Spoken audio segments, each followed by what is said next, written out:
Hello everyone, Max here with Fiction Rant to bring you part 4 of my Zerg vs Tyranids matchup.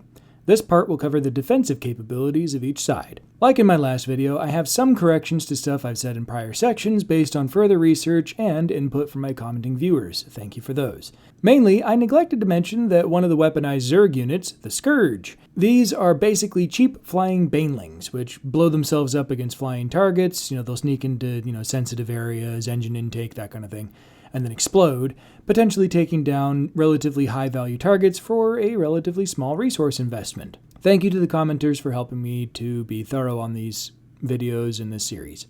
Alright, on to the defenses. To start, I'll talk a bit about the defenses of each side in space because they're the least documented. Suffice to say, the larger ships on both sides will be quite durable, but at the same time, both should be quite capable of inflicting damage upon the other, losing a combination of specialized bioforms and melee-style attacks.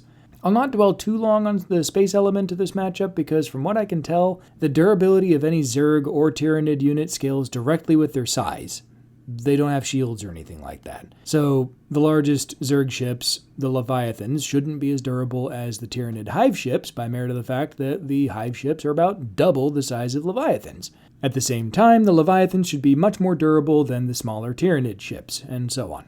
Alright, on to the fun part, the ground units. I'm going to look at the extremes.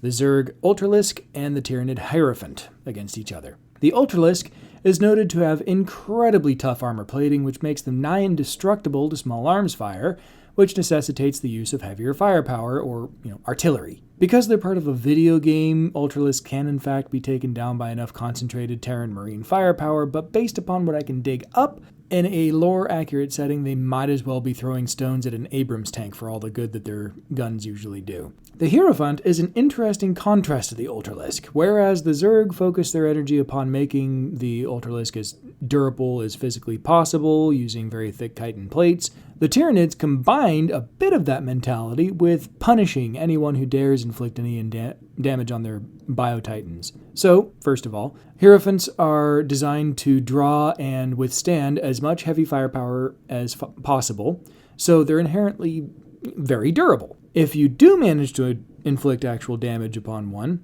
they start spewing poisonous spores out of their wounds, which then kill anything non-Tyranid that, breathes. Both Ultralisks and Hierophants have relatively thin armor on their underbelly, but the Hierophant is designed to punish anybody trying to take advantage of that particular weakness.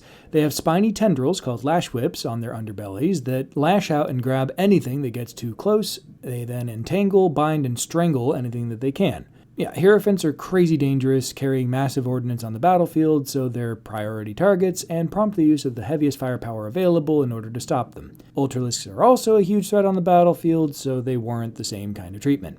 Alright, let's look at the absolute opposite end of the spectrum, the humble Zerglings and Hormagaunts. Basically, neither one of them are particularly durable, but that might be more of a testament to the weaponry that they face rather than a critique of their defensive capabilities. The standard rifle that Terran Marines carry is capable of rapid-fire shots that are capable of penetrating several inches of steel. Honestly, this particular design philosophy doesn't really make much sense to me because against smaller targets the Marines are typically facing, those rounds will just punch straight through their targets, through and through, without actually doing that much damage on the way through.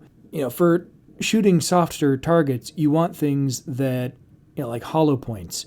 They fracture and the fractured pieces of the rounds, spread out inside your target, so you end up causing a lot of internal bleeding. You'd end up doing a lot more damage than something like jacketed ammo, which is hardened specifically to be able to go through and through targets. A round which goes straight through the target doesn't do nearly as much damage as one that fractures and stays inside the target. There's the mentality on that.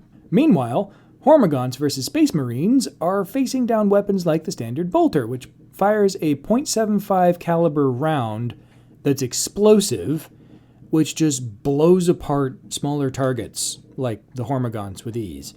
So that's the heaviest rifles you tend to hear about or see are 50 caliber. These are 75 caliber. They're massive. So I think it's pretty safe to say that the foot soldiers on both sides will be pretty capable of destroying one another. They both have, slashing stuff that's quite dangerous, and at least the Hormagaunts have the option to carry ranged weaponry, which is also quite dangerous. Where things get a little more interesting is in their inherent qualities that make them somewhat more resilient. Zerg, in particular, have phenomenal regenerative capabilities, so if you don't kill them outright, they'll, burrow and hide or just avoid things and quickly heal back to full health, and you'll have to deal with a fresh and fully functional Zerg. Tyranids, on the other hand, just don't care about losses unless the biomatter involved is destroyed. They're the ultimate recyclers. In fact, during prolonged invasions, they'll have their rippers go around consuming all the biomass that they can find, just vacuuming it all up, and once full, they'll return to the Tyranid biopools and just chuck themselves in along with all the material that they've harvested, so that it all can be made into more Tyranid bioforms to continue the fight. Basically, as long as the biomatter isn't actually being destroyed, like through nuclear fire or something like that, they're just immune to attrition, as all of their own and enemy dead are just material for making more and more Tyranids. They don't need to make the Tyranid units that much more. They need them to be able to be functional in the battlefield, but they don't actually care about losses because all of it is just more food. They're very efficient in that way. And that's all I've got for this section. Let me know in the comments if I missed anything significant. Keep in mind that for the sake of argument, I'm assuming that each side's weaponry is actually effective. So, I won't be factoring anything like, well, this side uses a bacterial weapon, which will then get adapted to and become totally ineffective against this other. I won't be factoring in any of that kind of thing. So yeah, everybody is capable of hurting each other. The defensive capabilities aren't actually all that different between them. The main thing that's different is scale and the unique abilities that I'll be talking more about in the unique section in a couple weeks. But until next time, live long and prosper, and may the Force be with you.